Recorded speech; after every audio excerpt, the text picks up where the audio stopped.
शानदार कमरा एक गंभीर शांति में डूबा हुआ है। हवा अनकही दुख से भरी हुई है। एक अमीर आदमी की पत्नी बिस्तर पर लेटी है। उसका पीलापन जीवन पर उसकी कमजोर पकड़ को धोखा दे रहा है। कमजोर हाथ से वह अपनी बेटी को पास बुलाती है, प्यार और विदाई का इशारा। उसकी फुसफुसाहट, अंतिम शब्द, प्यारे बच्चे, दयालु रहना।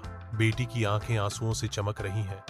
उसका दिल अपनी मां की गर्मी और मार्गदर्शन के आसन्न नुकसान से भारी है। सिंड्रेला चुपचाप कब्रिस्तान से गुजरती है। उसके कदमों की गूंज धीरे से गूंजती है।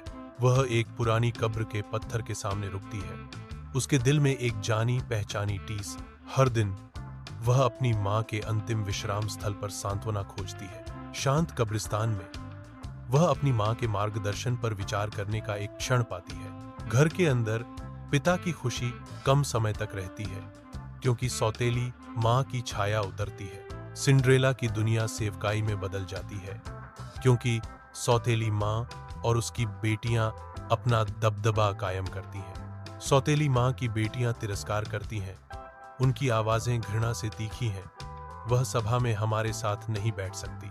सिंड्रेला की आंखों में दुहक और लचीलापन का मिश्रण झलकता है, क्योंकि वह अपनी नियति स्वीकार करती है। रसोई के दिल में सिंड्रेला भोर होने पर अपना अंतहीन परिश्रम शुरू करती है।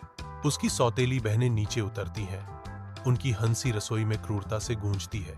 देखो, यह राख से ढकी राजकुमारी है, वे उपहास करते हैं। उनकी आवाजें तिरस्कार से भरी हुई हैं। सिंड्रेला रुक जाती है।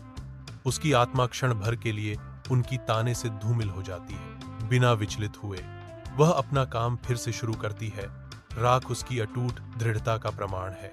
सौतेली बहनें देखती हैं। उनकी आंखें ईर्ष्या और घृणा के मिश्रण से भरी हुई हैं, क्योंकि सिंड्रेला अपना काम जारी रखती है। बाजार के जीवंत अराजकता के बीच पिता की आंखें एक स्टॉल से दूसरे स्टॉल तक दौड़ती हैं।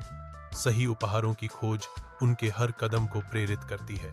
हवा विक्रेताओं की जीवंत पुकारों और दुकानदारों की उत्साहित बातचीत से गूंजती है। हर ध्वनि बाजार की समृद्ध टेपेस्ट्री में एक धागा है। जीवंत बाजार के बीच पिता रुक जाता है। उसके विचार भटक जाते हैं, क्योंकि सिंड्रेला की कोमल आवाज उसकी याद में गूंजती है, मुझे एक टहनी वापस लाओ। पिता की नजरें नरम पड़ जाती हैं। एक कोमल मुस्कान उनके होठों पर छा जाती है, क्योंकि उन्हें सिंड्रेला की साधारण इच्छा याद आती है। नए उद्देश्य के साथ पिता अपनी खोज फिर से शुरू करता है। अब केवल कोई उपहार नहीं, बल्कि सिंड्रेला के लिए एकदम सही टहनी की तलाश में है। अपनी मां की कब्र पर